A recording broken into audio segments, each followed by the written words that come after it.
All right, let's just make sure everything looks good. I always like to check YouTube, make sure it's showing up. We're live. All right, let's do it. So what's up, everybody? Welcome to another Pokemon Wonder. Today we're diving in with Alex from Nomics. It's going to be a fun one. We're going to do all things Pokemon, of course, maybe a little bit extra. We'll see how the conversation goes. But it's going to be a good one. Alex, I said it to you before, but I'll say it again. Deeply appreciate your time. Really do. We don't take that lightly here at Pokemon Wonder. Time is something you can't get back. So I appreciate you spending it with us here today, buddy. Absolutely. So I'm sure everybody here knows you. Probably don't need to do any introductions, but if you wanted to say a little something about yourself, and then we'll kick it off. Well, I'll start it off by taking Womb Raiders. Why are all Poketubers balding? I'm not balding, man. I got tons of hair. What are you talking about? It's all there, buddy. It's all there. It's all there. Yeah, I just don't. My hair is never done at night, so I always throw a hat on. But yeah, you know, my channel. If anyone doesn't know me, Nomics on YouTube. I have an Instagram, TikTok, and stuff. I don't really do too much on it. It's pretty much just YouTube. Yeah, got back in the hobby 2015, 16. Started out collecting, literally just spending money. And, you know, it wasn't until a friend of mine started wanting to collect too. And I was showing him all my stuff. And he went home and started looking and then would call me and say, "Hey, how much did you pay for this?" And I'm like, "Oh, they're only this much." And he'd say, "No, they're way more than that." I'm like, "You don't understand eBay, man. Here, I'll show you." And I get on and start looking, and I realized like literally everything I bought was up. Yep. And that's when it kind of clicked. We both were like, "Hey, I think a lot of people are going to want to start doing this. We should start like investing in this stuff." Like, yeah, that's a great idea. And so, you know, that's when kind of the whole Pokemon investing journey started for me. And what year was that, by the way? Man, I want to say like 17. It's like 2017. Okay. The first couple years I was just collecting. I think like 2017 was probably around the time where I really started to dive in and like buy, you know, sealed product and put it away and really like think about like the financial aspect of it, less about just like trying to collect things I wanted as a kid. Ripping packs, so, yeah. But yeah, then, you know, the boom happened, the 2020, 2021, and everything I had just went up so exponentially. And, you know, I don't know about you, but I'm from a middle-class family. Me and my wife, I would consider middle class. We're definitely not rich. And so when I saw the values of everything go sky high, it was almost irresponsible to hold on to everything. And so I cashed out. I'll admit it. You can call me not a true collector or whatever, but I cashed out. And I planned on kind of, you know, walking away at that point. I kept like some of my binder sets. I kept some of like my Game Boy games, like some of the stuff I really wanted to hold on to for nostalgic purposes, but everything else, like 90% of everything, I cashed out. And what happened was I don't know how I stumbled back in the hobby maybe a year later. And so you walked away after that? I walked away. I stopped watching the YouTube content. I stopped buying anything. I sold everything out, went down to just what I wanted to keep and collect, and that was it. And I came back and I saw that a lot of the stuff, it had obviously corrected very hard, which I knew it would, but I saw that the modern really hadn't corrected as hard as the vintage. And then I saw all the popularity and all the views and all the things these YouTubers were getting. And I saw the product that was still selling, and I saw that the product was still going up for a lot of the newer modern. And so at that time too, I started listening to more YouTube channels again. And I just felt like a lot of the people, you know, had a different take than I did. Some of the things I was saying, I got banned for in certain online sites. And I just figured, you know what? I'm just going to make my own channel. I'm going to throw my views out there so I don't have to try and fight with people in comment section or live chats or online forums.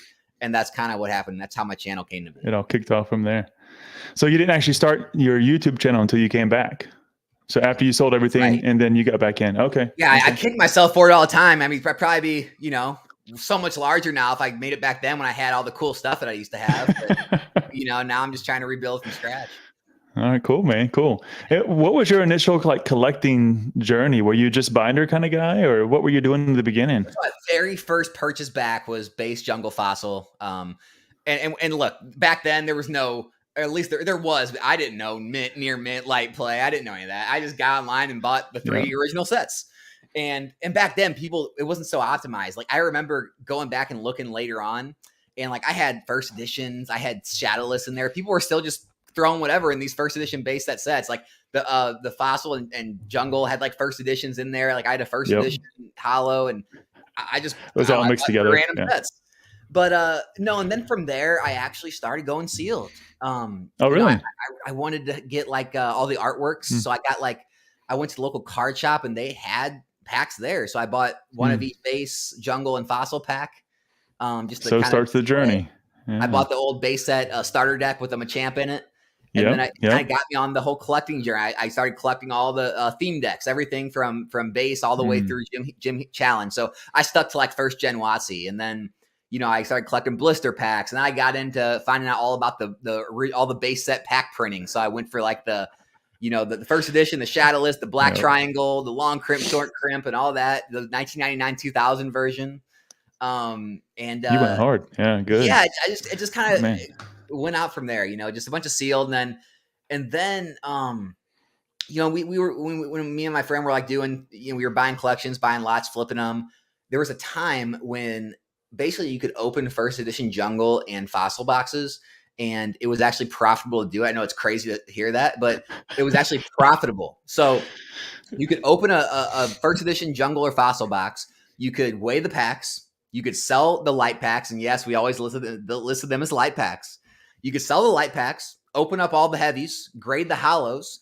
And by the time you graded the hollows, sold the light packs, sold all the commons, uncommons back, you only needed to like hit maybe 1 or 2 tens to break even. That And was it. everything else was just Yeah. profit. So what we do is we do that. We'd sell off all the 8s and 9s. We'd keep the 10s in our collection. We just kind of rinse and repeat. I mean, we went through multiple first edition jungle fossil boxes doing that and just building collection that way. It was like a way to get free PSA 10s.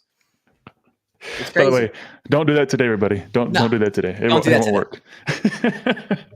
Nice, man. That was nice. Yeah, you should have had a channel then. I think you would have skyrocketed. Yeah. I know it was fun back then, but I mean, now it's a lot different. Everything's really optimized. You have to be really cognizant of the market movements and know what you're moving into. Really get it calculated out, but it's still fun. I mean, it's still fun to collect. Are you still doing it, or are you still mostly doing the investing side now? I mean, how does that transition for you? Fast forward 2023. Yeah, I mean, it's definitely a lot more in the investment side. I mean, a lot of my money does go into modern sealed. I mean, and then I'll make plays. Like I'm grading and selling cards again. I'm making plays, like trying to buy lots and collections. And so it might stem back to collecting again. But my problem is like everything I was collecting just got so expensive. And like I said, I'm not You got rich taste. Is that what you're saying? Yeah, it's like I'm not rich, so I'm not trying to collect things that are thousands of dollars. Like I'm okay investing in them because I know like I'm putting money away that I'm eventually going to sell and make returns on. But like when I think of collecting, I think of things like I have in my closet, like my Dragon Ball Z VHS tapes or my my strategy guides and Game Boy games, or things like that, where it's like I'm literally just buying them to spend money to have things that I like. And it's really hard to do that on a lot of things when they're thousands of dollars. All right, I got you. I mean, for me, it's quite the opposite. I'm definitely balancing between collecting and investing at the same time. But as I said to you before, mine's very simple. Mine's a binder collection. Everything here you see behind me is just one of each in the binder. Put it in the sleeve. I don't have to have a mint 10, and it makes it really easy for me, and I can enjoy it and just kind of flip it through. Yeah, that makes sense. So what do you think now? You've kind of seen the transition over many series, and I know that we've seen this, a lot of the negativity around Scarlet and Violet. How do you see that from an investment perspective? I know you mentioned a few videos where, especially as the prices dropped, we saw those right around what you were getting at distribution or even lower. Yeah. What's your thoughts on Obsidian and what you're seeing coming down the pipeline and where the future of Scarlet and Violet's going? I think everything's going to be just fine. It's very, very reminiscent of XY. I mean, this is what I've seen back in XY to a T. Exactly. Sets would come out. They'd be on the shelves everywhere. You could pick them up under, what retail was supposed to be or MSRP was supposed to be. And it would take time to rise. Sets in Sword and Shield rising in the first few months are coming out of the gate so hot where you can't even find them. That's not the norm. And just because we've come back to more of a normalized level, that doesn't mean anything's dying. And so, no, I mean, I think in 1, 2, 3 years, all of those are going to be moving up as well as they slowly. Because here's the thing: if you can go look at eBay or look at TCG Player right now, just type in Scarlet Violet base, type in Paldea. Yep. They're selling every day. There's not unlimited amount of these. There's more product printed now than ever. I agree with that, but there's not unlimited amount. And if just 10, 20 boxes continue to sell every single day, month over month, eventually it runs out. And eventually when things run out, the prices have to move up because there's too much demand for not enough supply. So no, I wouldn't be worried about it. We're just going to go back to that normalized longer time frame.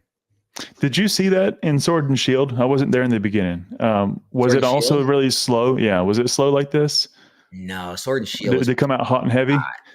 I mean, but you left Sun and Moon with what, Tide Team and Cosmic Eclipse. I mean, those were heavy hitters. And then you stepped in the Sword and Shield. They had to say, is this the best you got, Sword and Shield? I mean, it had to be a little bit of a letdown. Yeah, but like even Vivid Voltage, like it jumped up to over like $200 a box after release.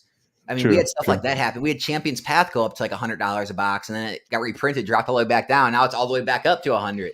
I mean, Shining Face, everyone's like dumps on it and thinks it's a terrible set. That was almost $100 in ETB. Like that's how much craze was coming off the back of that, pandemic Logan Paul stuff. So no, it was completely different. Back then, see, that's why everyone is always worried about like getting in on pre-release or getting in right at release, is because they're thinking of Sword and Shield. You had to do that because sometimes if you didn't buy it at $100 a box, it was $130 the next week. That's how crazy things were. The only thing that I would say that I look at in terms of getting it when it first comes out is the Pokemon exclusive ETBs. That's it. Especially in Scarlet Violet. Yes. I mean, I hit it with Crown Zenith, and then after that, I tried to make sure I missed 151, unfortunately, but I've gotten everyone after that, and so that's the only thing that I try to grab at first release. Everything else, I just sit back and kind of wait and let the dust settle. Yeah, and even the Sword and Shield era, those PC ETBs kept up pretty well with booster boxes as well. So, they're definitely up there. I mean, I think booster boxes are a little more liquid because they're more like mainstream, but no, I mean the PC ETBs have most, I'm not gonna say all, but most have all done very well. Yeah, I would agree. Did you also notice, I think as you've seen a few others also mention the same thing, I don't see as much of a pump on booster boxes and cases coming from Pokemon. They seem to really be focusing on ETBs and the auxiliary products. I don't quite get it. I think they make more. I think the profit margins are a little bit higher for them. But man, it's for us, especially when you're looking at cases and, pack per price pack, it's a lot better for the booster box case. You notice the same thing? Yeah, I think what it is, Pokemon Center, their mindset is they're selling to the end consumer, and so, What, we're not the majority? Wait a minute. Like they're trying to sell to they're trying to make products at price points that are digestible for parents and young kids. So it's like, that's why they made that 6-pack bundle. That's why ETBs are pushed, because $20, $30, $40, $50 is a lot easier to digest than $100 and something booster box. And so I think that's why they push that more, is because they know, even though it's a lower end product, maybe it costs a little more to make because it has the dice and all that, they know they can just pump millions of those through the Walmarts and Targets and just make tons of money doing it. The amount of dice encounters that I have is just, I can't give them away. I can't give them away fast enough. It's terrible. Tell you what, we loved it. I'm the worst at this. I definitely get rid of stuff. Like, I don't like holding it. I don't like having a bunch of stuff. Man, I know people that literally hold on to everything. I mean, you've probably seen him in one of my chats. Pokemon Gym Hero, I'll shout him out. He's one of those guys. He tells me, he's like, I hold on to everything, and he'll send me pictures. He'll be like, yeah, I just sold these empty Skyridge packs that I opened 5 years ago. They're going for like $50 on the market, like stuff like that, or coins, or a pin. A pin will take off, or a figure from an old figure collection. It'll randomly take off, and so. Yeah, I mean, if anyone's got room or has place to put stuff, just keep it all. You never know what weird stuff this hobby does. Like nowadays, all of a sudden, jumbo cards graded are worth money. Really? I've been seeing there's some crazy jumbo cards out there. And I'm not talking about the old Skyridge box topper. None of that stuff. I'm talking about legitimate modern jumbo cards in the past 5 years are starting to be worth money. So keep everything you can. Yeah, I've actually been doing a lot of donations. So I've been giving out to some local communities. We just talked to a local school where kids are starting to go this year. And so I told the teachers, I said, look, if you want reward system programs and you need some Pokemon cards, let us know. We'll hook you up with all kinds of good stuff. And so we're trying to give as much of that back as we can. So it helps out a lot. I like that. It's the drug dealer mentality, right? You got to give it to them free and get them hooked. It's right. The first one's free. I love it. No, all jokes aside though, it's I love it too. not in that context, but the kids, as I told you before. Yeah, Kadabra, I have two. Kadabra Big Spoon in chat, like he was saying, yeah, Darkness Ablaze ETBs were literally $100 and something a ETB. I mean, and you know, Darkness Ablaze was never, even at release, it was never a strong set. And I mean, that's just kind of stuff that was happening. And now they got reprinted and they can't move past like $40. It's just, it's really interesting to see, like, you know, the change in the dynamic of how sets are released now, and people are really freaking out. And hey, it's for good reason. Anyone freaking out who just got in during Sword and Shield, I get it. It's scary because of what you're used to, but this was the norm all through Sun and Moon and XY. Yeah, and you know, as we were buying, and I told you this kind of in the pre-call, we started. They had been asking for probably 2 years, and they being my kids, and they were, hey, we want to do Pokemon, Dad. Pokemon, I'm like, nah, I'm not doing that stuff. There's nothing good in that. And we started to dabble right around October, November of last year. So for me, that was Silver Tempest. Silver Tempest was dropping. Okay. And it was right before Crown Zenith started to drop. And the stores were empty. Like my kids were, you know, we loved it. We got into it. We started playing the game. But then I couldn't find any product. I'm like, what is going on here? Like, is this the way Pokemon is? This is terrible. I walked into the sections at Target and it looked like it had been hit by a tornado. It was terrible. I'm like, what the is going on? But now as we get into Scarlet and Violet and I start to see also some of the historical references, I'm like, oh, okay. I see. That was a little blip. Maybe intentional with Pokemon, maybe not. We don't know, but yeah, it all worked out. Yeah.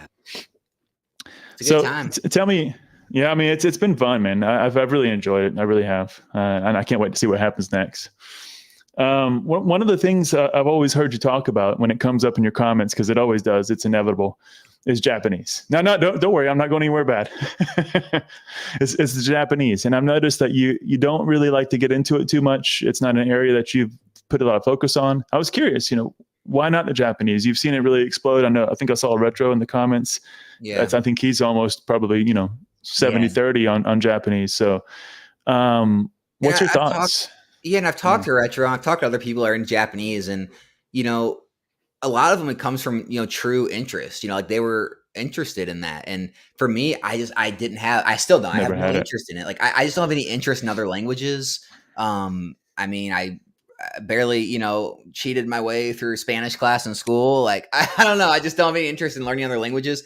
And I don't know. It's just like, the cards, I mean, a lot of the cards I actually like better in English. A lot of people say they like them better in Japanese. It's all just preference. But the other main thing, other than this, like, me liking the English side more, is it's just there's so many different like risks taken into trying to like finding suppliers in Japan, finding cards you can buy from Japanese sellers. Agreed. And then the other side of that is, I'm not an expert at it. Like, I mean, we can all say we're not really experts, but like, I feel a lot more knowledgeable and have a lot more expertise in the modern side, being able to source modern products, source modern cards. Like, I have a lot better feel for the market, the dynamics of it. And just Japanese market, I don't know anything about it. I didn't take the time to learn it. And I feel like jumping in now after this big giant boom, everything's so crazy, I just feel like there's a lot of people that can get hurt if they don't know what they're doing. And I'm one of those people, and I don't want to just be the dumb money floating into something that I don't understand. That's the main. I got you. No, and I would agree, especially when it comes to the booster boxes. You might be a little safer sometimes with the cards if you're buying individuals, but when you get into the booster boxes, it gets a little scary.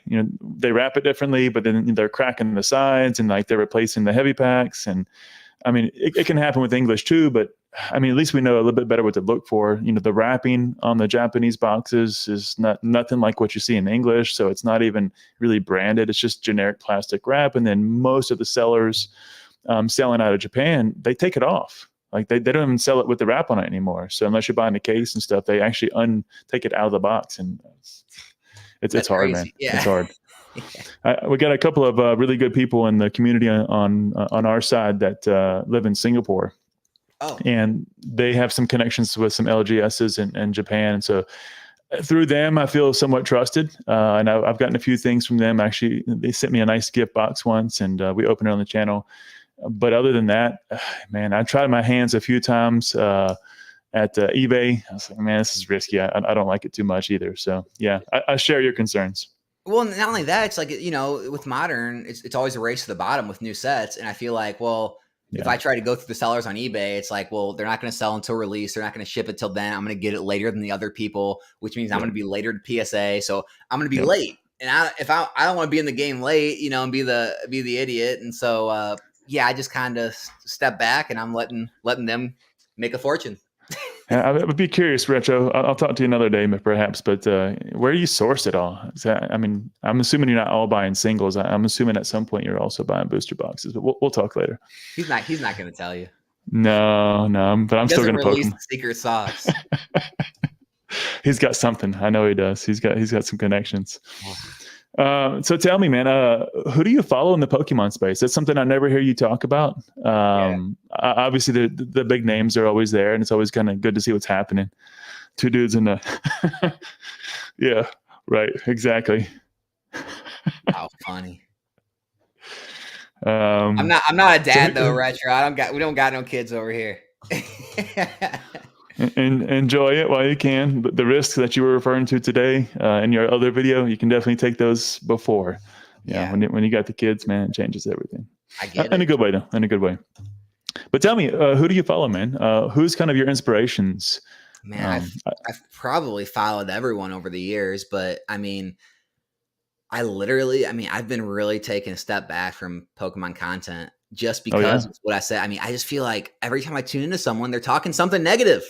I really do. I truly feel that way. And I can't be around it all. Like I get so tired of hearing all the negative and the negativity, and I just don't like it. And so, and also like, I've seen everything open. Like I've seen enough pack breaks. Like, so in the very beginning, I found Leonhardt when he was very few subscribers. Unlisted Leaf was around. I really like Darium's Pokemon. So Darium, he just kind of, he just kept it real. They were more like, I guess, adult like themed opening packs. It wasn't like as much as like the wild, crazy, Leonhardt style. But then, I guess I found SM Pratt. I really started liking his stuff. And then it just kind of evolved into, like, so just some of the guys in the Pokemon investing space that I used to listen to when I first got in the hobby. Even though I didn't agree with a lot of their takes, I did agree with some, and it was nice to just hear that and just kind of see what the other people in chat thought. And like these days, just kind of the people that I normally talk to. Like I definitely tune into Catch 'em All Collectibles videos, and he's negative all the time. That's why I try.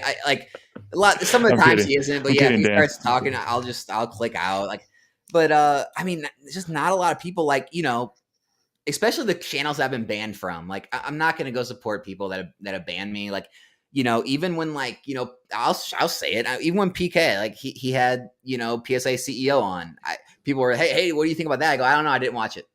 Like I refuse to go watch the channels if they're going to ban me, and I know they've banned others. Like others have told me so. Like I don't want to be a part of people who are going to ban and silence people in the community. So, that takes the channels I watch down. But other than that, just like more investing channels, not a lot of the pack opening channels. And then I'll just listen to more like business, finance, investing channels outside the Pokemon space. Yeah. By the way, that last one you had on with the finance book, what was that gentleman's name? Brian Carruthers. Yeah, that was a good interview. That was good. It was something different. It mixed it up a little bit. I liked it. Yeah, I'm trying to get more people like that, just like outside of Pokemon, outside of this big echo chamber, to like hear fresh takes and what the outside world sees looking in. Because we know what everyone here thinks. We've heard it, everyone for a million times. Everyone knows what I think. So I'm really trying to get that fresh perspective. I like that. Yeah, that was good. I enjoyed that one. I'm curious to see who you're going to have on next. Maybe it's the economist that you were referring to earlier today. Yeah. Wink, wink. Right. We'll see. Yeah. You also mentioned, I think earlier, that you were looking at some recent investments in Sword and Shield Art sets. So what is like your big plays these days? What are you putting your money into? So I just bought. I didn't buy any more battle styles. I just bought more of every single Sword and Shield Art set. Oh yeah, everyone. Nice. So that, right. Sword and Shield is like, that's where a majority of my money went this month for sure. You're still doing cases or, all booster box cases. Celebrations is one of my larger positions in all of modern sealed right now. I went pretty hard into celebrations. I got the ETBs. I got the UPCs. I got the collection boxes. I got a bunch of the collector's chests. I mean, I went pretty hard in the celebrations. I really believed in it. And then I think that'll play out in the long term. I mean, it's already looking pretty good. It's already doing good. I mean, literally, people $400, $450 for the UPC, something like that. I mean, even those little collector's chests. I mean, those were $20 a piece if you bought by the case. And I think now they're going for like $35, $40 or something. I mean, you're talking about like 90, 100% of your money. It's crazy. And that's not the same as the Amazon collector's chest, right? Because that one's separate, a little bit different. No, just that like lunchbox, that metal lunchbox thing. Yeah. But other than that, like other than the modern sealed, I think all my money just is now going into flipping. Like I'm just sourcing raw cards, grading, and I'm really starting to get in the swing of that a lot more, like I was before. And try to get income from that to fund the hobby. You're doing it locally? You hitting eBay? What's your sources? Everything. So I check my local card shops every single week. I know Collectacon was a great sourcing event. And believe it or not, if you keep an eye out for those tables that don't sell graded cards, they'll have a lot of binders and they'll have PSA 10 worthy copies in those binders. And then eBay. So what I usually do now is eBay. I go to for the higher value cards. So like anything like probably like $10 plus raw. Okay. I'll go to eBay because I want to see the pictures and I want to make sure I have a really good chance of grading it. Any cards that I'm looking for like plays that are like, $1, $3, $5, I'll try to find a TCG player seller that I can buy like 10, 20, 30 copies from. And I'll go that route and I'll get them all in. And if I can grade, even like 20, 30% of them, it makes it worth it. And so I just kind of all over the place. Okay. Yeah. I think I said to you before as well. I do some of the same. I think from my perspective, where I've found, I think the dangerous ground, but also the profitable one is I do a lot of the research on the eBay, but I go with the higher end collections. So I try to get the, 2, 4 upwards. I don't go too much higher than that, but somewhere within that range in terms of thousands. And that tends to be where I can get the most for the money. It does take a little bit more research. And what you tend to find is the sellers that are doing those, that are sincere, not just, flipping themselves and grading themselves and taking out all the good ones, they're typically not going to have really great pictures. You can tell. You can see the ones that are doing it every day. They have things set up a certain way. And the ones that have the poor pictures, it's blurry. They don't have massive sales history. And those are the ones that you can usually find the gems in. And then a few conversations and a few pictures later, you typically find yourself a good collection. Yeah. Like you said, I would make sure you're messaging them and kind of like working with them beforehand. Cause it's so funny. Like on the flip side of that, when I have friends of mine, like, they'll ask me, hey, I found my old collection. Like, what do you think I should do? And like, maybe I'll go look at them sometimes and, there's nothing of value there. They're played. I tell them, I go, hey, here's what you need to do. You just need to throw all these on there, take a bunch of pictures and just list it as, found my old collection. Yep. Childhood binder from damage to near mint and throw them out there. I go, you'll be surprised. They'll turn into a bidding war. People will try to find a diamond in the rough. They'll see a couple cards and they'll be like, oh, if those are only mint. And I'm like, that's probably your best bet. Cause they're like, should I just go sell to a card shop? Like, no. Do this, throw it on eBay. People will pay for it. Trust me. They'll take a chance at it. Yeah. Throw some good ones on the first couple of pages and it goes quickly. Yeah. That's all it takes, man. But if you do buy though, make sure you are paying attention, ask for extra pictures, especially if you're looking to grade. If you're just looking to fulfill your own binder collection, then it's a different story. But yeah, I would definitely agree with you on that one. So for those you go more for like the higher end, like vintage stuff then? Well, it's been a mix. I would say about 50-50. At first it was a lot of vintage, both English and Japanese. But the last ones have been just binders full of art moderns, man. Just full. I mean, some of these, the first 3 pages pays for the entire binder, and then the rest of it's just cash. So like you're buying like $2,000 and $3,000 modern collections. No, the modern ones are a lot smaller. Okay. Those are usually 500, maybe 300. They're not high dollar ones. It's the vintage ones. Yeah. No, but I mean, you get the what is it? 4, not the 9-page portfolio, but the other one, 12, I guess it is. You get those, and it's just full. Just the whole thing's full, front to back, alt arts, rainbow rares, everything. And I remember like back in the day, people would forget they have like multiple cards behind them in the binder, and you pull it out, and you're like, oh my gosh, exactly. I just did that with the Lucamine from Crimson Invasion, I think it is, and that thing was $50 raw, and they had 4 of them. That was pretty much it. I was like, great, and they were mint. They were all mint. That not even looked at. It was just in the sleeve, all 4 of them, boom, in the binder. I was like, this is awesome. It was great. Good times. They're out there. Yeah, man. I would say the same for me, though. I'm definitely focusing more on binder collections as far as investments. I'm not doing as many of the probably sealed. When I do, it's been a lot of the middle era, some Sun and Moon, some XY. That's about as far back as I can afford to go. And if I can get those cases at a good price, I'll snag them up quickly because they're just not there. And I'm watching. Oh, you're buying cases of XY and Sun and Moon? Yeah. Like that gets pricey. It does. But usually if you watch them, they'll sit there. Nobody will buy. It'll get relisted. And so then you just kind of watch it and then you start poking the guys. Hey, I'll give you this for it right now, cash. And they usually, within the first or second listing or relisting, they usually sell it. So it works out. Yeah. That's because I don't like to buy booster boxes raw. I just don't want to do it. I've done a few, but anything I'm ever going to resell, I want to be sure that it's authentic. I want to be sure that it's to the best of my abilities, that it's going to be a pure Pokemon product. It's not been modified whatsoever. And so the best way I want to go with that is it's going to be a booster box case.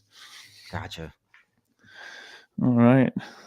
Rich, outside of overprinting, why are people, let me put this up here. Outside of overprinting, why are people so negative on SV? Cards are popular in Pokemon, sweet arts, almost every set, yet every Charizard set is getting dumped. Well, just broke. Well, that last part is probably a whole separate problem, Retro. I would say yes, we are broken in many ways, but yeah. I don't know. What do you think, Alex? Like I said, I mean, I think people, here's why I'm not worried, is because I see like literally everything else rising. I mean, Sword and Shield sets are all being sold, rising in value. The reprints did nothing to Lost Origin, Silver Tempest. I mean, within reason, they did what, 20, 10, 15, 20% maybe. But they're all still selling right away. Evolving Skies is just rising like crazy. You have the Sun and Moon XY sets. Not only that, you have all the cards selling, all the singles. Like go to TCG Player, eBay. Type in some of your cards you like. Like just look at how many are selling daily. Like I showed that video, even some of the old vintage, like first edition base jungle, they're rising. And so I think what's happening is people are realizing, hey, I don't need to rush. The rush is over. I'll be able to pick up Scarlet Violet, Paldea, Obsidian 6 months after release. It's still going to be around the same price. Some of these other things, they might not be. Like Chilling Reign might not be $150. I know the chat was wanting me to shill Chilling Reign. There you go. Some of these alt arts, maybe they'll keep rising, or maybe some of these vintage plays you've been putting off, but you really wanted that jungle whatever card that may not be that cheap in 6 months or a year. Whereas people are saying, well, yeah, with these Obsidian Flames, it's most likely in 6 months I'll get it for the same price, if not maybe a few dollars higher. And so there's no urgency. That's all it is. Yeah. I would agree. I think for sure.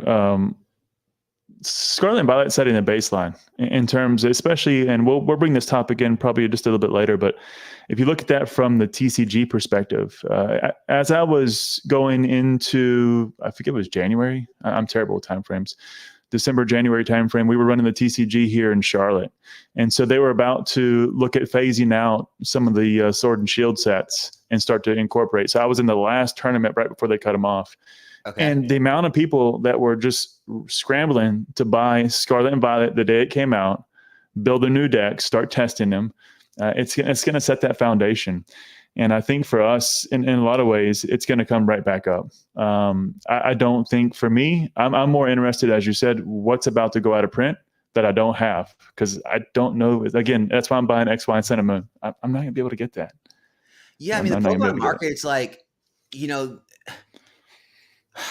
I know this kind of goes back and forth on this. It's like, consumers are definitely thinking about different things than we are, but I think a lot of people out there still realize, what Pokemon's doing. Like back in XY, when they reprinted Roaring Skies and Primal Clash, that was almost like the death of everything.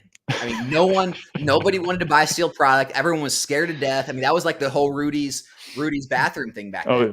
That was the one? Okay. And what happened was that Pokemon lost everyone's trust. They printed sets that were already like basically supposed to be gone. Anyways, they reprinted the sets when no one thought they were, and everyone was like freaking out. Like, are they going to reprint everything? Could Pokemon go back to black and white and reprint? I mean, are they just going to reprint whatever they want? And so it just it made everyone uneasy. And I think kind of a similar thing's happening now. It's Pokemon's just going to print, just they're going to keep printing a million of these things. So if they're going to have just so much product to go around to everywhere you walk in is going to have boxes, I'll just wait then. That there's going to be that much. Right. Back in Sword and Shield, it was more scarce. Like they couldn't get enough product out. It wasn't everywhere. So people were saying, well, hey, this is pretty scarce. I need to get in sooner than later. Now they're saying, oh my gosh, every store is trying to dump it. You can't get rid of cases. I'll wait. Exactly. And I think there's an interesting take on that. First point would be that Pokemon's smart. I think, in comparison to others and, Hasbro and Magic, Pokemon knows what they're doing. And I think they play that scarcity / inventory on the market. I think they play it pretty well. And it's this really interesting cycle. And I don't think they're going to do anything to really jeopardize the longevity of this because they have so much invested in it. And of course, TCG is just a small perspective, but I think they know exactly what they're doing. But what the interesting point of view is that if you look at what's happening in China, and I forgot to bring it up when we were talking about, Japanese earlier, but they are scrambling. If I'm not mistaken, you can tell me if I'm wrong because I'm always learning, but they had just released simplified Chinese for the first time, and now they ran all this into China. And so now we have this huge Chinese market, which is confirmed by even some sellers on eBay that are larger, that a lot of their products being shipped overseas as well.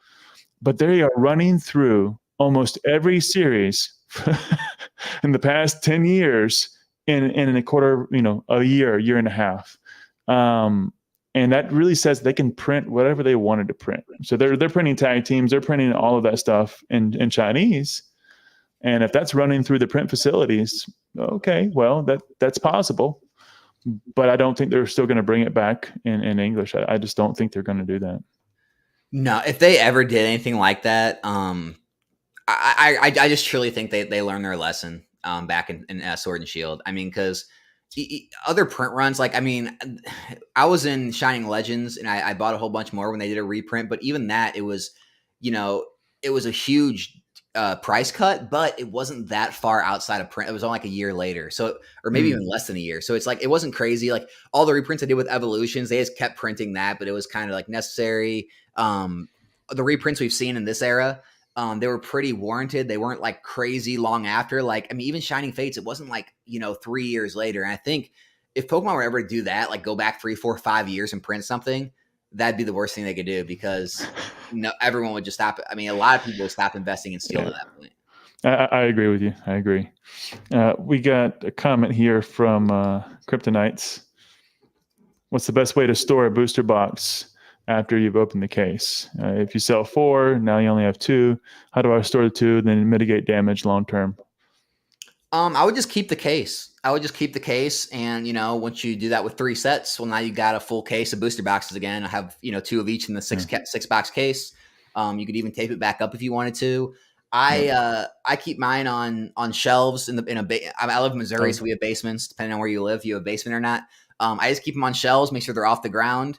I was going to say, keep it off the floor. Off the floor. And then, you can just get like those Tupperware, those big, giant tubs that you would keep like Christmas lights in or something, or decorations in, and just get those from Walmart or Home Depot or something. And you can just put them inside that. And it's, it's pretty safe. I mean, if a real disaster happened, your house flooded or burnt down, it's not going to protect it from that, but just regular wear and tear, you're fine.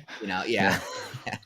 No, and the only caveat I would add to that is my mom had a basement for many years, and I stored stuff in that. Now it was below ground level, and so anytime it rained, there was just a lot of moisture. And so if you have that situation, get yourself a dehumidifier, and that way you can kind of maintain the moisture in the air, so your cards don't soak that up because it will warp them and make them look a little bit funny and maybe even damage the hollows. So just take that into consideration depending on where you live. Yeah, and guys, especially if you're starting to do this, you're going to hear a lot of people talk about the space. you don't need a lot of space. I mean, if you got a free, Mm-mm. if you got like a coat closet or one of your bedroom closets and it's got a shelf up top and it's free, I mean, you can fit a whole bunch of cases on a single shelf. And I mean, 10 cases at $600, that's $6,000 right there. I mean, Yep. or like stacking them in a closet. I mean, it doesn't take as much space as you think. Now, if you start getting into like big collection boxes and big like UPCs and some other Right. products, it can get bulky. But just booster boxes and those little cases, you can stack a whole bunch of those in a small little corner of a room, and you could acquire, tens of thousands of dollars and not really take up much space in your house or apartment or wherever you're living in. Yeah, you're probably going to have a money problem faster than you're going to have a space problem. Absolutely.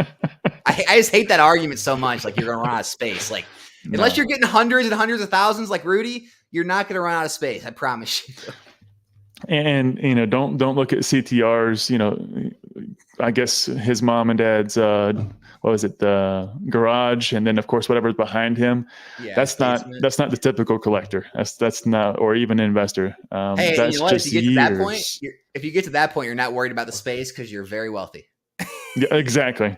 You're more worried about listing. That's your problem, is listing and maintaining your listings. You have to pay somebody to do that. Right. All right. Let's go on to the next one. We talked about it a little bit, and maybe you'll give me the same answer. Maybe you thought about it and you'll give me a different one. But what's one of your biggest losses, man? Whether it was a scam, whether it was just something you bought that just didn't work out. What was been one of your kind of biggest regrets in this space when it comes to investing? I mean, all my biggest regrets are things I didn't buy. Like, and I'm super open. Like, I mean, I've been open about my big losses I've had day trading. I've lost like 60 grand day trading back in the day. So look, if I had losses, I have no problem admitting it. I've just been extremely lucky or good or one of the two. I haven't had any big losses in Pokemon. I talked about the Pokemon Go thing. I lost like a few $100s when I bought those cases. They really started taking, so I jumped out of those and lost about $300 and something getting out of those cases. I had about 10 of them. I still have a couple, but other than that, I mean, it's very hard, like you said, to lose, especially like when I was buying collections. It's pretty easy to look at the picture, like ask the person some questions, what kind of condition they're, ask for some extra pictures, know what kind of price point you need to be at. And same with like buying raw and sourcing. Like, it's very hard to lose. Like, even when you get it wrong, Right. you can reflip it and you lose like a few dollars. You lose like 10% on your money. And so like, I don't have any gigantic like thousands of dollars losses in this hobby. Probably partly because of when I got in. Like, I got in 2015, 16 before everything went crazy. So I rode the boom up and sold. Now I get people who got in during 2020 or 2021 and everything got dropped on them.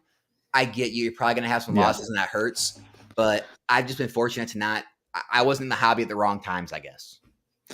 Well, and I think that is a good point too, because one of the things, if you're talking about the investment perspective and you're trying to mix in the flipping, is if you're in a position where you need the cash, in 30 days before the next credit card bill comes in or whatever your approach has been, then you're going to potentially put yourself in a bad place. But if you're investing and you think about, like, for example, your 401k or whatever it is, Roth or whatever you invest in traditionally, you put that money away and you don't think about it. You don't think, oh man, I need to take out 50 grand out of my 401k this week to go buy a new car. You just don't do that. So if you're doing investing in Pokemon or really anything else in that same way, you shouldn't be thinking about how quickly you need to turn it. So if the market went down a little bit, because that's what happens with my stocks all the time, it goes down a little bit. I lost 15%, this past month, but then now I'm up 30%. So just ride the wave a little bit and see where it goes. And if time is on your side, and you're not hurting for the money, then you typically don't have to ever take a loss. And and that's kind of the issue I have with Pokemon Go. Like, when I talked about Sword and Shield, we were seeing stuff come out of the gate and jump up like right away. And so my whole thing was, hey, Pokemon Go was one of the biggest things in this. Like, Pokemon Go put Pokemon back on the map. That's why we have this hobby in the state. The game, that is the game back in 16. I mean, it was on the news again. It was mainstream again. Everyone's playing Pokemon Go, and so I truly thought that was going to be a huge hit. And so I went. I didn't buy everything I bought to invest. I bought more than enough because I wanted it to go from $40. I got in at 40 pre-sale. I wanted it to go to $60, $80 in ETB. I was going to flip a good amount of it, and I was going to keep everything else free. I was going to be like, okay, I'm going to have my investment paid for already. I'm going to put it away. And it didn't happen. And so I basically sold the boxes I was planning to flip, took the loss, and I kept the cases I wanted to invest in like for long. So I still have Pokemon Go. Oh, okay. So yeah, I see your point.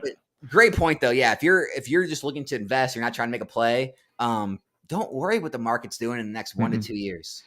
Just sit on it. Just sit on it and wait. Yep. I mean, if if some of the worst sets and basically every error can go up by hundreds of percentages, just wait. It'll all go back up. Yeah, I'll make another comment here. I'm trying to catch them as they go, so we don't have a backlog as we get to the end. Yeah. Booster boxes are the best. ETBs don't buy. I would agree. I mean, again, the caveat is only going to be the Pokemon Center exclusives with the promo card and the stamped. That's the only exception I've made to my kind of long-term investing perspective. It definitely is a lot more room, not that much more, but a little bit more. But it's interesting as well, though. If you look at the numbers, I know Ryan, shout out to Ryan at Pika Pika Papa. I watch his channel a lot, and he does a really good job. He's got a lot of energy. I like the guy, and he shows the numbers in an interesting way. And he did a comparison recently looking at booster box prices to ETBs. And in most of the cases, ETBs actually were performing better than booster box prices. Which ones was he looking at? Well, he started off with Sword and Shield, and then he went back and he was working on Sun and Moon. So he was kind of working his way backwards. But one of the things I mentioned in the comments to him, and I think is where you're about to go, is I think over time, the booster box prices, especially if you look back at X and Y or beyond, it's exponential. Now, granted, we didn't have maybe the ETBs to really compare, especially not Pokemon Center exclusives. But I don't see them doing the same thing. I mean, just for the pure, number of packs that you're going to get, I just don't see it happening over 10 years, for example. Well, I mean, he wasn't like none of the ETBs and Sword and Shield were better than the booster boxes, were they? Yeah. Now it's funny because the Pokemon exclusives, as you probably already know, prior to Crown Zenith, they didn't have anything special on them. I mean, maybe Rebel Clash ETBs higher, but like, when I looked, I mean, because we've seen a 180 shift, like back in XY and Sun and Moon, ETBs were actually, if people went and dug through my channel, like when I first started the channel, my first few videos, I did a video showing how ETBs were a better investment the same way he did.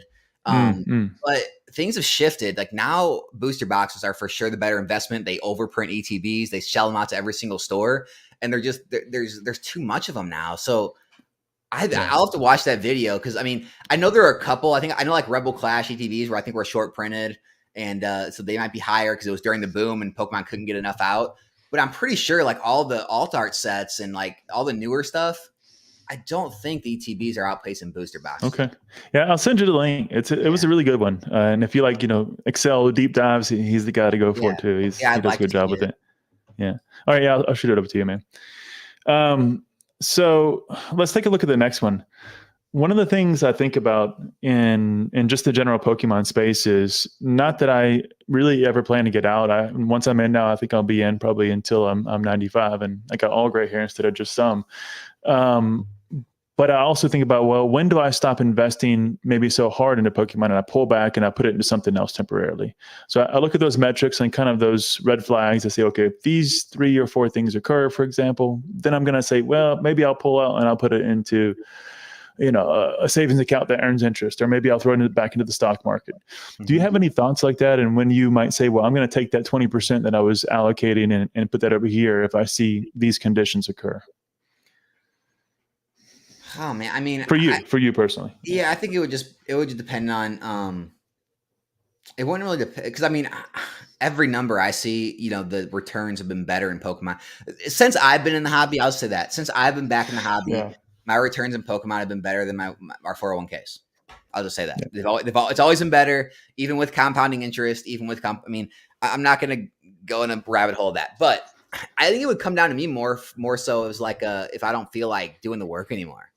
Like if I don't feel like keeping up with the market, or if I don't feel like, constantly listing and reinvesting, like, because every 3, 4, 5 years, whatever it may be, I'm selling off the older product, that has already aged, realizing my gains, right. Buying new stuff. And if just like I get tired of like, doing the whole process, and I just want to put it in something and just let it sit and have like a more guaranteed rate of return. It's at a lower rate because I've amassed enough wealth to where I can live on it. That would probably be my like exit. But it would have nothing to do with like thinking the hobby's going to fail or not or thinking that there's a better return somewhere else. Nothing like that. Right. That's a good point. I mean, and you see that even from a retirement plan perspective. They have that, I don't know if your companies did it, but that 2025, 2035, 2045 retirement plans. And as you look at those, it's the same thing. So you're very aggressive in the ones that are in shorter time frame, because that's typically what you do when you're younger. Yep. And then as you get older, you take less risk. So yeah, I can definitely see that perspective in Pokemon as well. Yeah, I mean, when you have wealth, that's when you go to those more safer things. It's like when you're trying to build wealth, you kind of want to take some higher risks, right? Pokemon's a higher risk. What was that video you did? Don't diversify with Warren Buffett.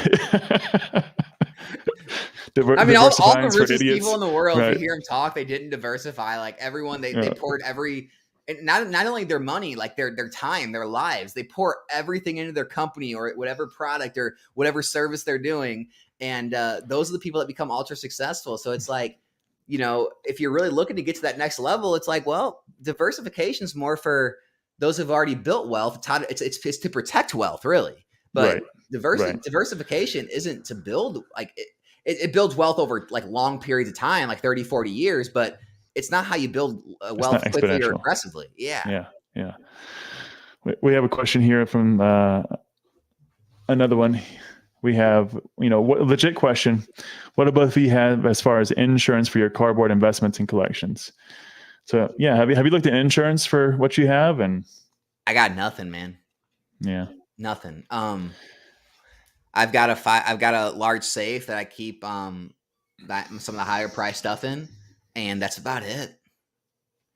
I definitely say the basics are your home insurance. I mean, obviously there's what you can do there with typically the same companies you have for car and other things.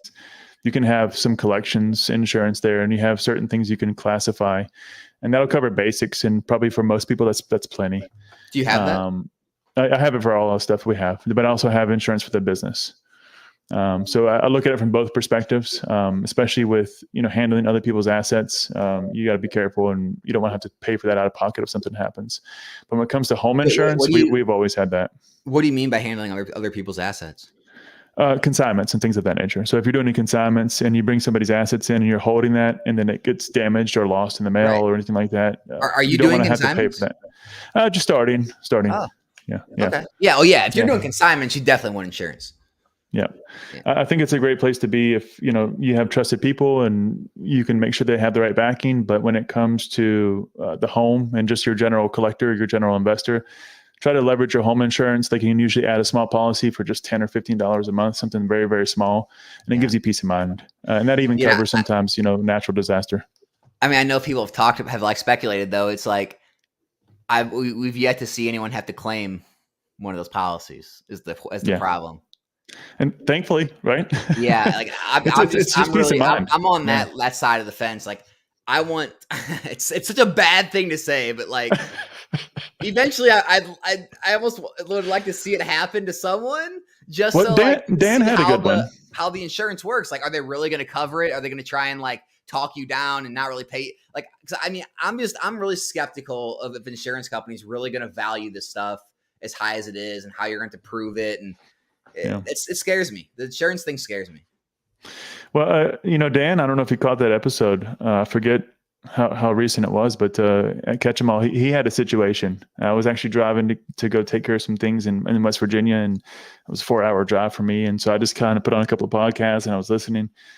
And Dan mentioned that he actually had some consignments, and it went to go be delivered to his house, but it got actually delivered somewhere else within the neighborhood. Mm-hmm. So he reached out to the delivery service. I think he was using USPS.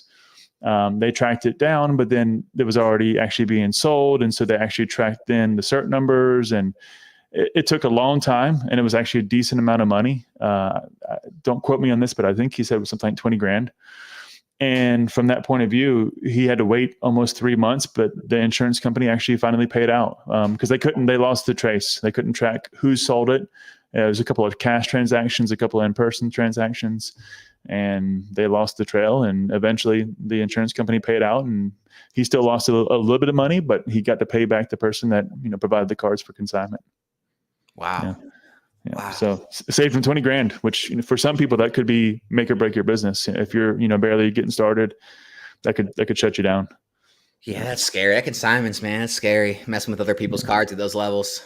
You gotta be careful. I'd like to see ZMG's insurance policy. Right. Yeah, that would be a pretty big one, I'm sure. You kind of already hit on it a little bit, Alex. What is your kind of percentage distribution, if you don't mind me asking? If you don't want to answer, of course you don't have to, but how do you distribute Pokemon to other things as far as your investments? Man, 20/80 or? I mean, it's not something that I think about a lot, So like, I don't need to like actively put more money into my my brokerage account for the stock market, because that's where I put all my money when I sold everything before. So there's a good amount of change in there.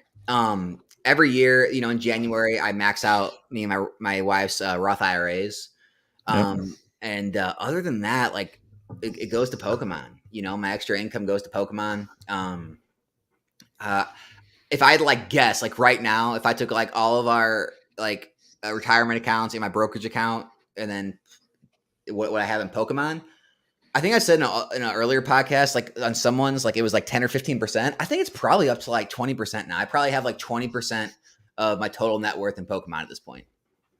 So yeah, I was actually around 18 myself when I ran the calculation. Yeah. Yeah. So, I mean, it's pretty high, but like, and then, Dan or other people will give me crap and say like, well, you're so bullish, but you have more in the stock market. It's just like, well, yeah, but if you're holding a position in the stock market and you sell it, you're paying taxes. If you don't sell it, you're not going to pay taxes. So I can hold it and let it gain value. And so it's like, if I sell it, I have to find something in Pokemon that is going to offset the taxes that I pay and continue to rise more than that stock would have. And so it's a hard thing to do, especially if you're like a 30% tax bracket. So that's the reason I don't like move all that money into Pokemon. It's just, where it's at. I'm still happy with what it's doing. I mean, the stock market's doing good this year too. It's like before when I started my channel, the stock market was down and it was so easy to say, well, yeah, obviously throw all the money in Pokemon. Now it's kind of like, okay, things are recovering. Things are looking a little. I saw 34% when I last looked, and a lot of mine sits around. I don't do too much overseas, but a lot of it sits around technology, and then blue chip, of course S&P, basic stuff there, but a lot around technology stocks. Yeah, and they're up 30-35%, which is great. Nasdaq's all-time high. Yeah, but my Pokemon, and I'll repeat the same thing you said earlier. My Pokemon investments are higher. I mean, higher returns.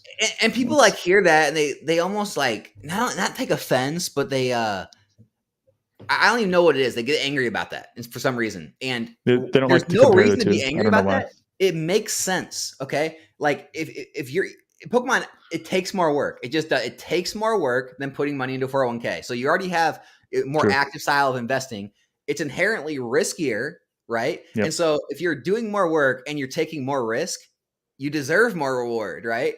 And so it's like it all makes sense. I don't know why some people it doesn't make sense to them. Well, it's the same thing with starting a business. Done a couple, and the more effort you put in, you can make far more than you could probably ever make in any 8-to-5 job.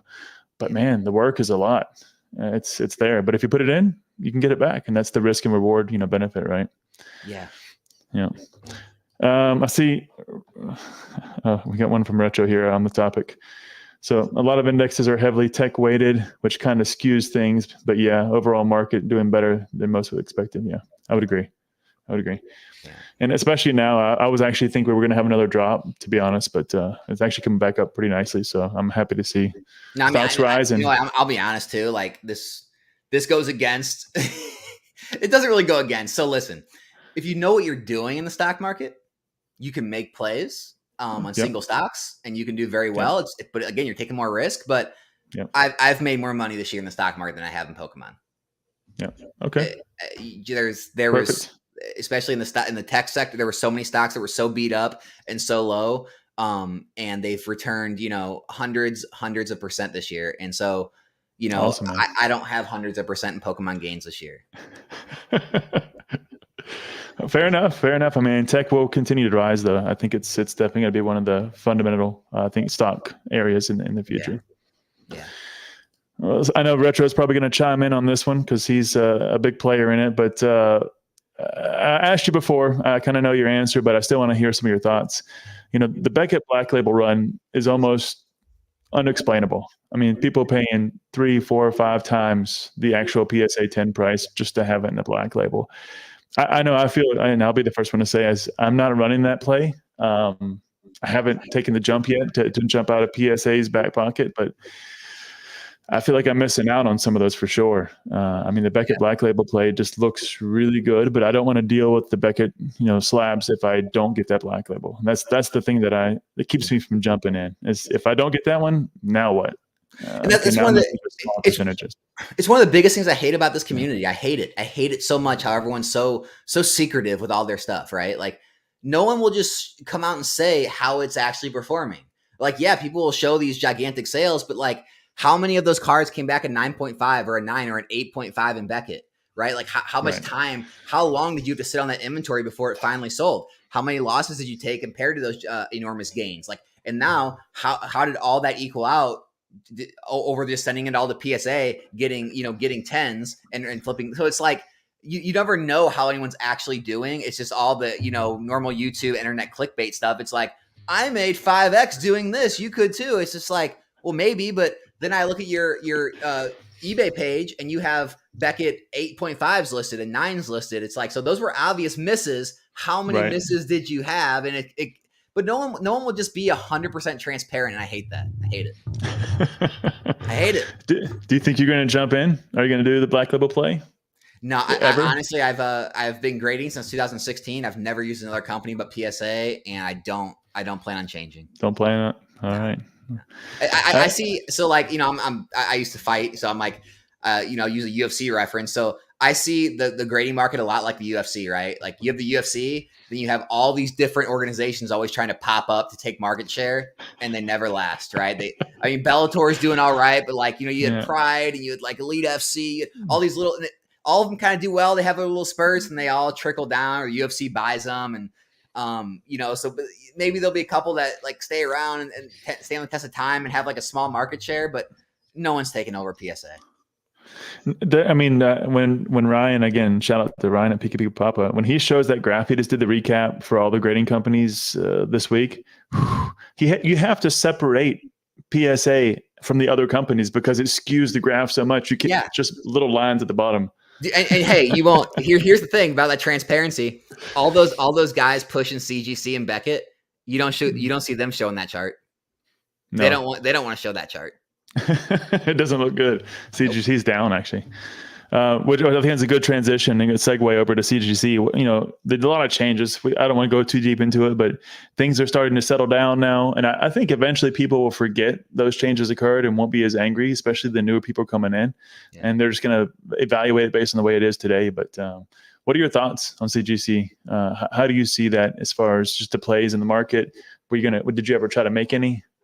No. Have I ever tried to mate with CGC? Yeah, I've bought CGC 8.5, 9.5s to before they did this thing where they're giving everyone 10s, but to like crack and regrade it at PSA. Okay. Will I ever buy a CGC slab for myself? No. Do I think they're ever going to be valuable? I don't believe in them. I don't believe in the slab. Aesthetically, it looks nice. I don't dislike it. I've heard it was better plastic quality. I don't know. I don't think I've ever actually held one. Yeah. Most of everything I have is just PSA. So yeah, I don't mind, but I definitely won't be grading, and I'm definitely not making that play of the 9.5 to 10. Well, I get the play of using CGC. It's because modern is a race to the bottom. It always has been, and so. I release people. Right. And so, if it's a race to the bottom and people want their plastic and CGC can get them back to you faster than PSA can. 2 weeks, 3 weeks. I get it. Be first to market. It makes sense. And that's the only time I would actually do it. But I rarely ever am cracking boxes to race, to get the first couple of slabs on the market. Yeah. I just don't see that being my gameplay. I'd rather play something more long-term. That whole rush and anxiety feeling that has to come with that, I just wouldn't want to do it. No, it's just not worth it. So you mentioned Collectacon. You're going to Charlotte, I think, right? So I'll see you there. Absolutely. Collectacon's a blast. I can't wait.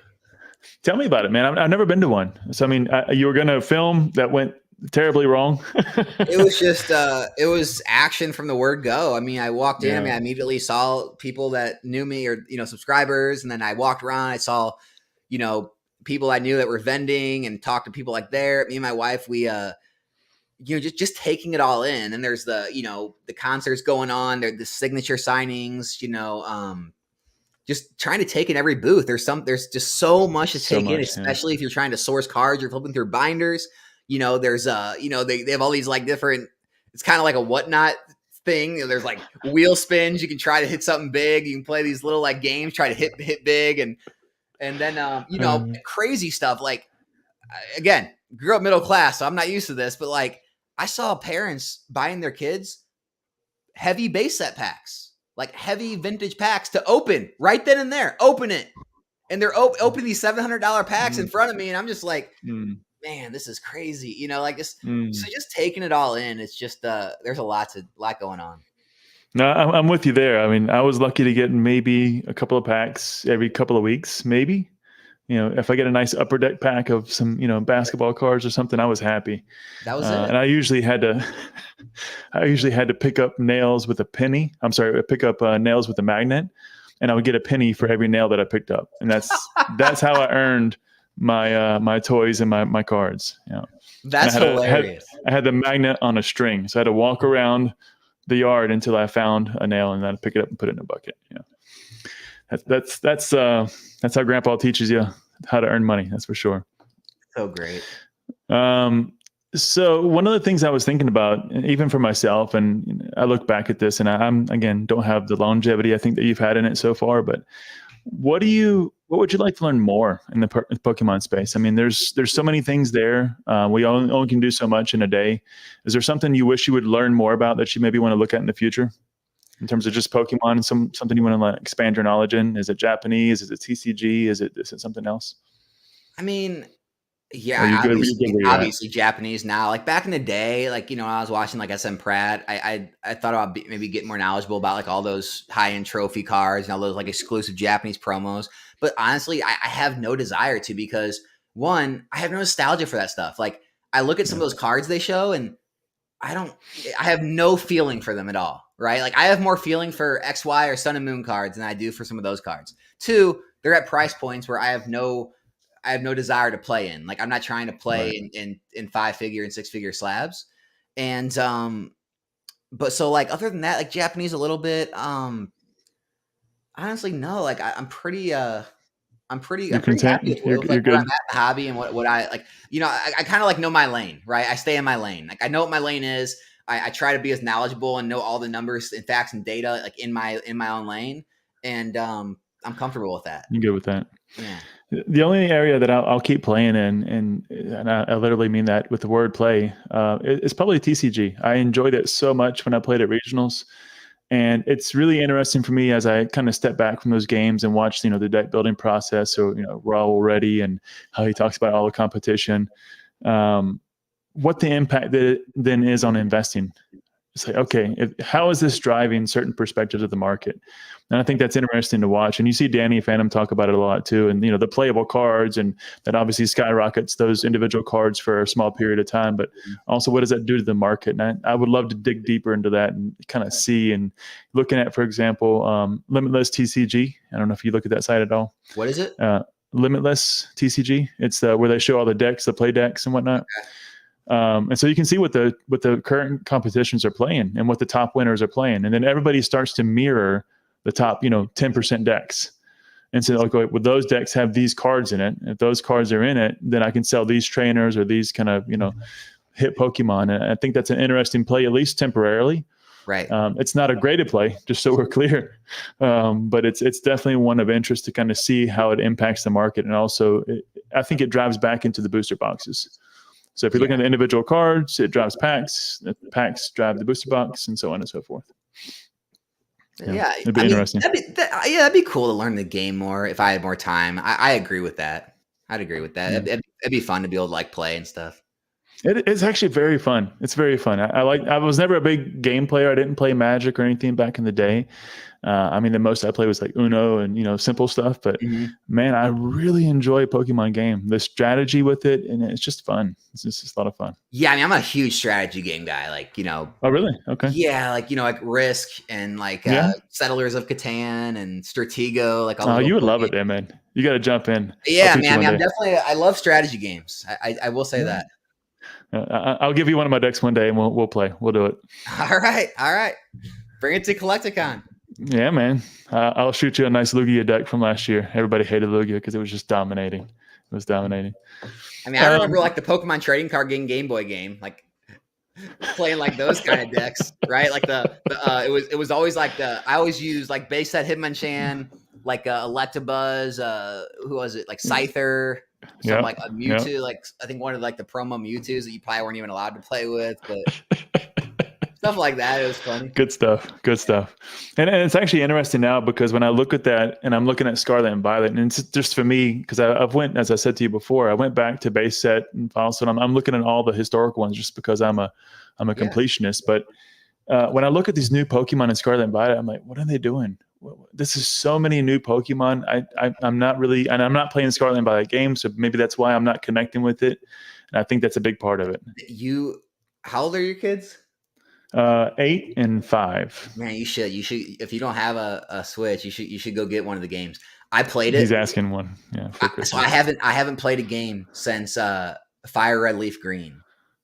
So like Ruby Sapphire, like way back then. I played this. This is the first Pokemon game I played, and I gotta tell you, it was a blast. And yeah, it did make me appreciate the cards more. I will say that.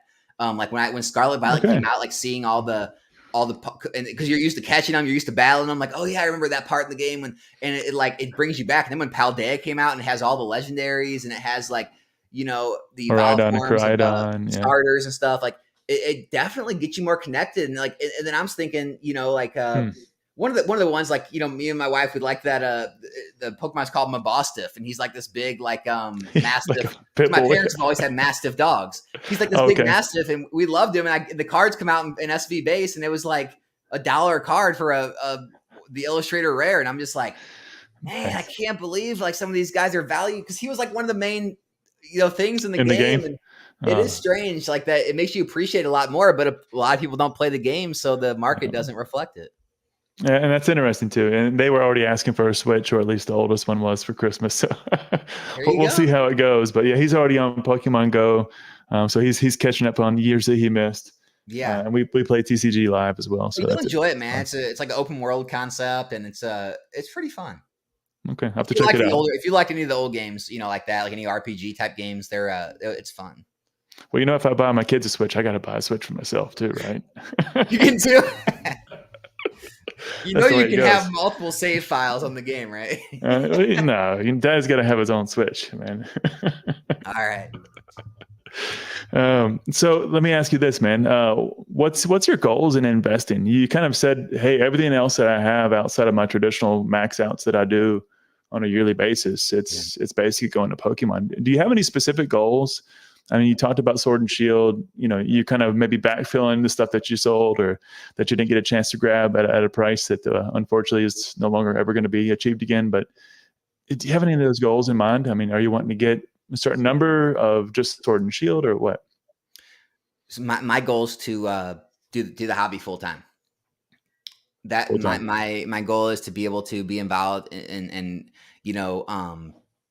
and it doesn't even have to replace, a lot of people say, well, once it starts replacing my full-time, it doesn't even have to replace my full-time income.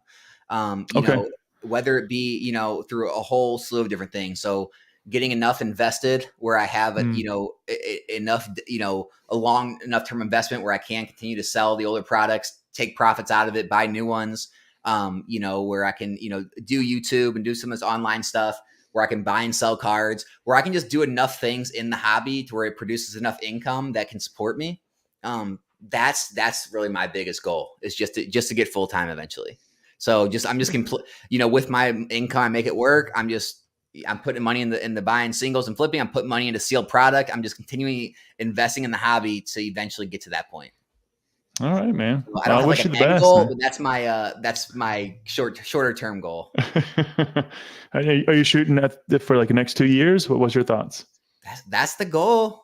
2 years. All right. Maybe less. All right, man. We'll Well, I see. got some good luck going your way, man. Good wishes for you, Appreciate buddy. it, man. Yeah.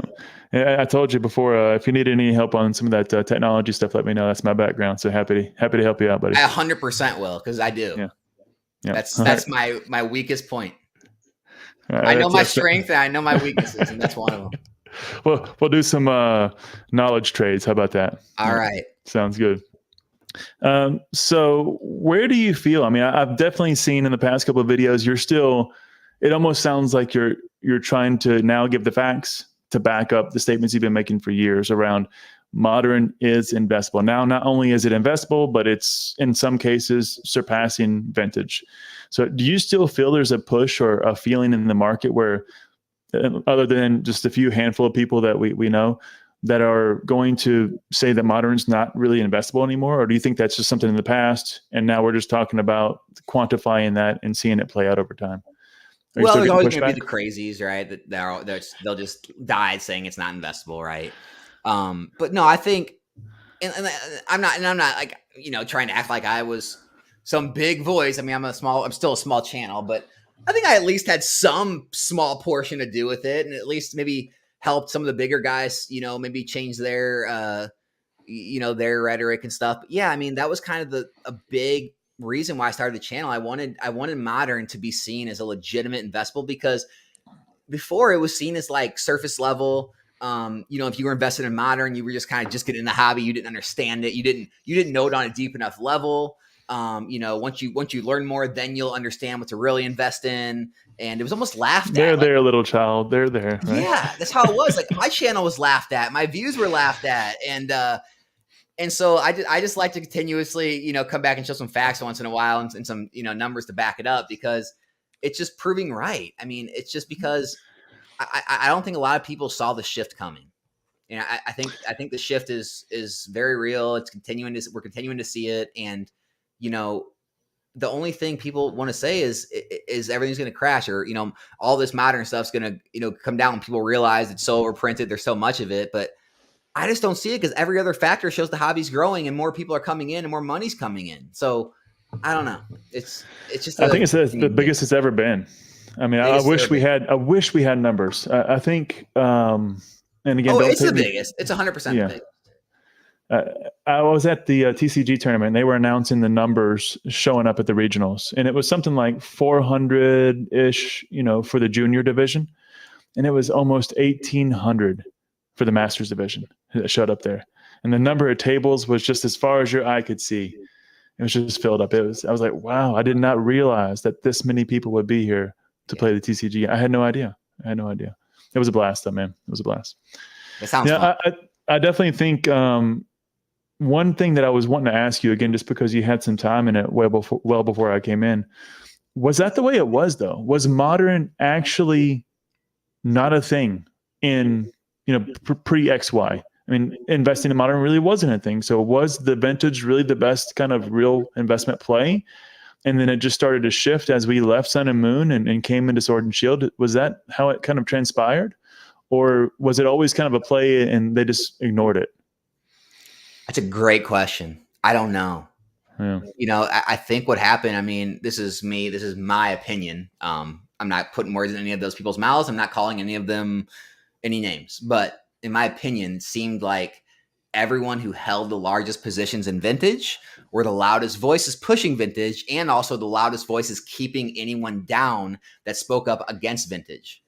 And so I think it had to do a lot just with the money. I mean, that's where all their money was. So a lot of the biggest voices, that's where they pushed. So, I didn't pay enough attention. I was busy collecting. I was following the crowd. I was a sheep, right? I mean, not really. Like, I truly wanted the stuff. Like, I collected it, but yeah, I mean, I was hearing that everyone, oh yeah, this is where you go to invest. And then I started to invest in some XY, but I never looked at like black and white. I never looked at some of those other sets. So we know what they're at now. Like, we know what everything's at after the boom, but I don't know what everything was doing beforehand. It's a good question. It's interesting. I'll have to ask maybe some other people that's been in there for a while. And if you look at it, even from the perspective of some of the biggest, PokeTubers, if you look at what PokeRev or Breaking Eight or any of those guys were doing, they were always following the modern. They were always opening what was local, what could get. So, and I think that was also a big help to push, the majority of the people coming in towards, at least that were watching that content, towards They the modern as well. they have to do that because that's what people relate to. Their audience is kids or parents of kids, and they're wanting to open the product. And if they're opening a bunch of vintage stuff where they go out and they can't find it anywhere, that's not doing any good for the community. So yeah, they need to open their modern stuff so the kids can see it and then go do it themselves and try to chase that card. So I get it. Yeah. I fully agree. One of the things I've definitely noticed, and I look at this from a business perspective, and maybe again, you can tell me, hey, it's always been this way.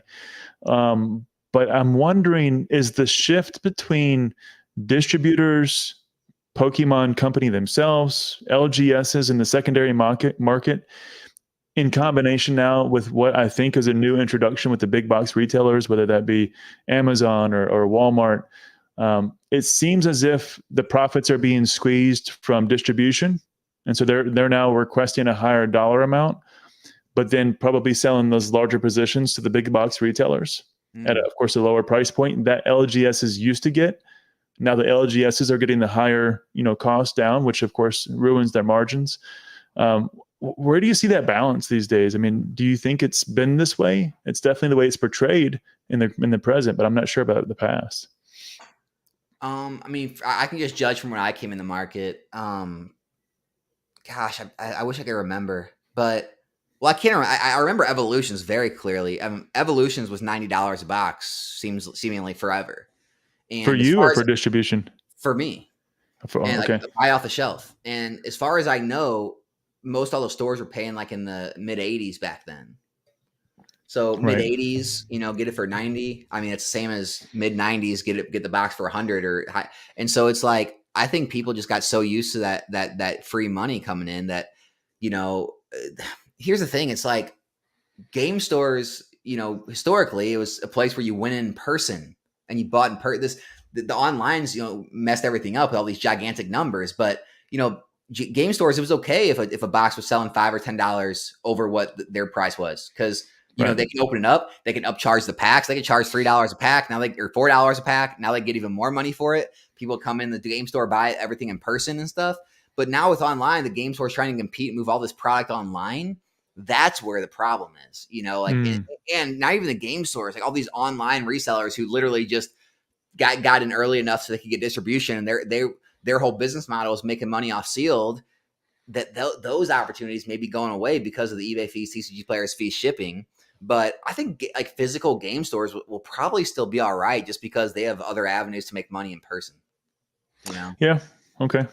Yeah, because I see a lot of the comments, and there's some also videos from other PokeTubers out there that have LGSs, and they definitely are communicating a squeeze and the profit margins being gone from their point of view. And I'm like, okay, well, I've also seen a couple of comments from Dan, for example, talking about where the reprints came out, but the cost from distribution was higher than you could buy it on the secondary market. It made no sense, or at least the same price. So it's like, why would I buy from distribution Brilliant Stars reprint?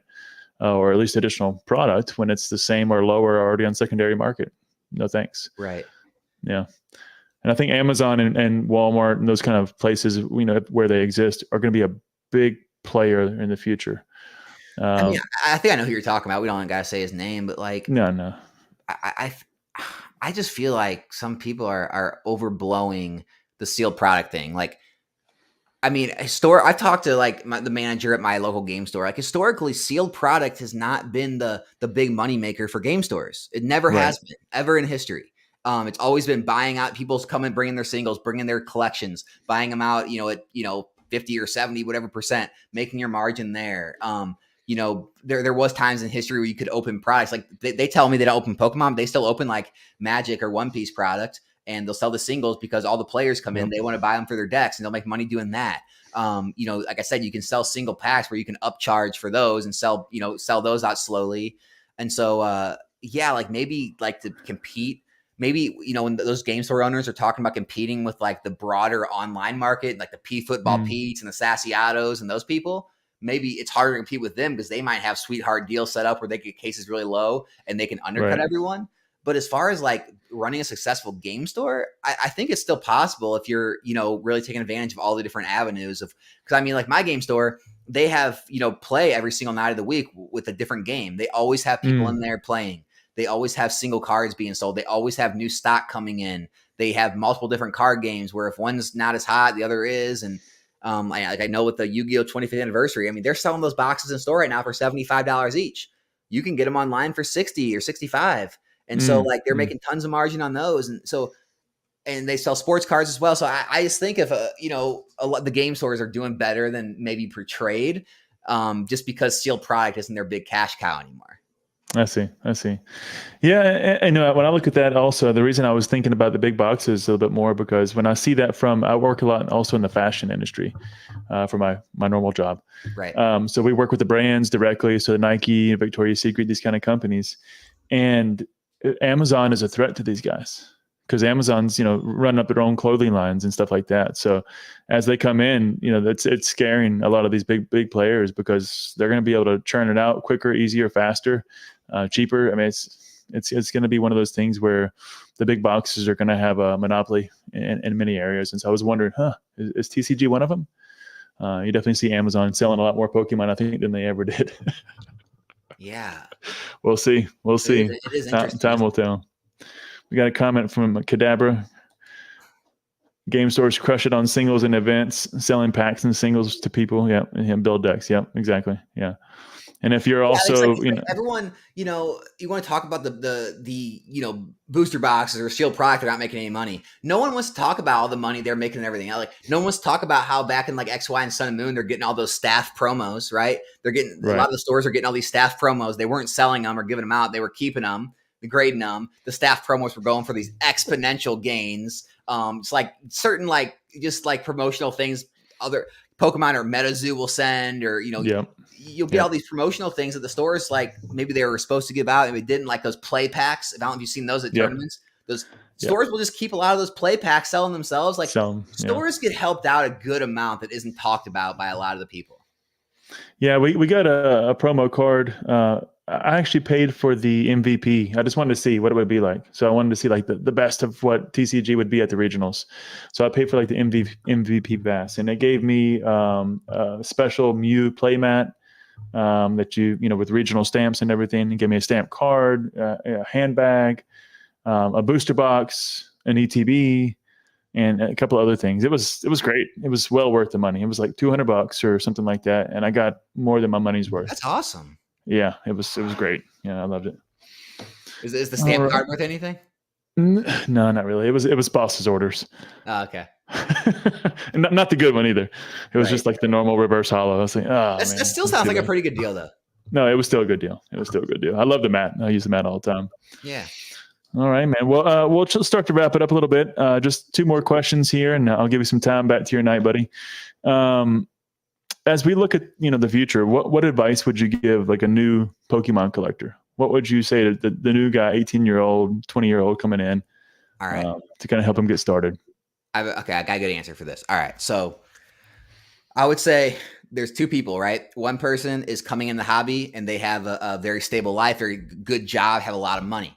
Other person doesn't have a lot of money. They're looking how they can get started cheaply. Okay, so if you got a lot of money, and this isn't like for me, again, not financial advice. This is just what I would do. If I had a lot of money, coming in this hobby, I would start out buying Modern Sealed because it takes the least amount of knowledge. It's the most guaranteed. Nothing's guaranteed, but it's had the longest, best track record. He said the G word. He said the G word. Right.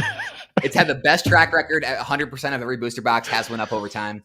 So I would start out that, and then get knowledge, and then you can expand into other things. It depends on your time. Now, if you're coming to the hobby, you have a lot of time on your hands, but you don't have a lot of money.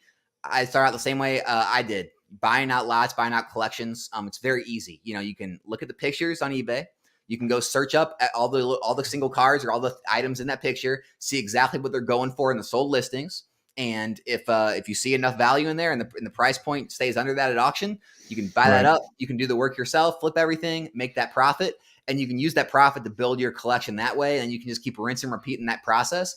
And you can actually amass a pretty good collection off those profits. And not only the profits in those lots, if there's certain cards or things in those lots, you can keep out of there to build your collection, because there's cards or items you want in those lots. And so that's the best way to do it if you don't have a lot of money. I would agree. And the only thing I'll probably even add on, it's not even a change, I would add on to that is, use the profits always to fund the next purchase. Maybe that first one, okay, yeah, you have to come out of pocket for whatever, a couple $100 or $500, whatever that number is. But after that, you could even say, well, the first thing I'm going to do with a couple of flips is just pay myself back that $500. And then after that, everything else is cash and just bank. And then you can keep going. It goes slow. Just go slow. Yeah, that's exactly what he just said. Yeah. It's easy to get swept up. Yeah, exactly. Yeah. I've done it too. I mean, it's the whole, do what I say, not what I do. Right. I've definitely gotten swept up in a few things, and I'm watching a few auctions. Maybe there's something I personally really wanted. And I was like, I would like to get that. And I'm watching 2 or 3 of those, and they go by, and I'm looking, there's no more. It's currently for sale on the market. Can't find them on TCG Player. I'm like, I might need to get that. And I really didn't need it. That's the truth. I didn't really need it. Yeah, we do want people to come into the hobby for sure. But we want them to enjoy it and stay. Exactly right. Yes. We don't want them to walk away and be bitter and angry and say, I lost everything. So, take your time. There's always going to be a deal. There's always going to be something out there. Always. And I actually had a good point earlier that I forgot to mention. I played a little trial when it came to auctions and eBay. So I would say, well, I had a couple of boxes listed, booster boxes. It was team up. And I had some of them at buy it now price. And I'm a little fuzzy, but I think it was like 1,800-ish at the time. It was a couple of months back. Okay. And they sat for a couple of weeks, and I said, okay, I wasn't in a rush to sell them. I have no desire to sell them quickly. So it's okay. I'll actually take another try. What I'll do is I'll take one out of those booster boxes and I'll put it at auction. But I'll also pay the advertising fee, which I never did before. Okay. And say, okay, well, I'm going to now advertise it for, I forget the number. It was like $10, right? Whatever it was. And so that cost me a little bit more, but then I had no minimum price. So start at 99 cents. So no minimum price. Yeah. I'm promoted listing. So I pay for that up front. And then of course, whatever percentage when it sells. And I did it for 7 days. And I watched that thing climb. And within the first 2 days, it was already above the $1,800. I said, interesting. When it finished, and I mentioned this in your comments today on your live, it finished at over roughly 21 and change, almost $2,200. That was the team up box. Yeah, that was a team up box. Now I would never do that with something that's not very liquid, that people don't actually want. If it was something like, I don't know if anybody wants to buy this or not, I wouldn't do that. But if something that everybody wants, you can actually run up and typically get a really good price on the auction with the paid listing and promotion versus the buy it now. So little fun experiment. The paid promotion, that's something I haven't messed with too much. But I if you're going to auction an item, I would say always do 99 cents. I know everyone always wants to start it out at like a price so they feel safe. I have seen so many of those items and unbid on. And I've seen so many 99-cent auctions go higher than the people's price. Like someone will list an item at 200 at auction. It won't even get one bid. The same item will get started at 99 cents and run up to like 250. It happens every single day. Always start your auctions at 99 cents. I'm telling you. Well, and this is our drug dealer, rant from before, right? You want as many eyes on it as possible, and that happens at 99 cents. And once they look on it and they hit that little heart icon and they watch it, that's it. They're hooked. The first one was free. Now they're going to keep watching it, and that price rises, and they're going to be thinking about it. Maybe I should bid on that box, and then they're going to add something in. And once they bid, then they typically are going to also start running with that with everybody else. So, yeah, and that was a fun little experiment I thought I would share as well. The promoted listing. That's a good. Yeah, it was worth it. It was worth it. I mean, obviously, $20, easy spend. Yeah, no problem. Yeah. Last but not least, I think we'll end with this one is going to be, I know that you're younger than me, not because you look better, but just because of all the gray hair. But eventually we'll probably leave the hobby, Alex, and not because we want to, just because we'll be older and we'll do something else. And anytime I spend my time with somebody or something or a service that I'm providing, I always think about what I want to be there when I'm gone. Not necessarily that they remember me or my name, but what did I do, and maybe a positive thing that I left and kind of gave forward to the next people that were going to take it. So what would you like to leave, in the Pokemon community when you're gone? I don't mean dead. I just mean gone from the hobby. What would you like to leave, or what was a thought that you would hope somebody would take away from your time here? I guess what I would say on my channel, that anyone can do this. You don't have to, be a super pokey nerd, and you don't have to know everything there is to know about everything that happened in the history of this hobby. You don't need to, deep dive and spend hours and hours of research. You can literally get in at surface level. As long as you're realistic about the time frames, as long as you're smart about your finances and have realistic expectations. Anyone can jump in, and especially a modern sealed product and things like that. And you can be successful in this hobby. So that's what I would just people that, I'd like to leave behind the fact that, newcomers coming in get the feeling or sentiment that anyone can do this, and they truly can be successful in it. And no matter, what their walk of life has been. Yep. I would agree. Yeah. Just put in some time, do your research, build up your knowledge, and yep. Easy peasy, lemon squeezy, as my son says. Right. Retro said, will you honestly care the same way they do now in 10 years? Will people honestly care the same way? I mean, Retro, like, look at Gary King Pokemon. Like, look at Gem Mint. Look at Rusty. Look at like Charlie Herlocker and those, like, all those guys who have been here since the beginning. And I mean, do you think, I don't see them any less, I was at Collectacon. I mean, I seen Gem Mint look at cards. Like, he still looked at those cards like, the first time a kid in a candy store did. I mean, like, I just don't think it's something you lose. I mean, you you're in your 40s, I'm in my 30s. Kids are out here, you have people in their 60s. I just don't know if it's something I don't think nostalgia is a feeling that ever leaves you, and for our parents, they might have looked at like, an old signed baseball or, I don't know, whatever, they valued. But like, I think till the day we die, we'll probably look at Pokemon cards and it'll hit us some type of way. He said Charlie's 28, but Gary's an outlier. Well, I'm not as old as Gary yet, but I am 41. I'll be 42 this year, so I'm definitely ticking up there. I wasn't saying about their ages. I'm saying they've been in the hobby so long, like for 10, they've been in the hobby 10 plus years. So like, when it comes to will anyone honestly care the same in 10 years?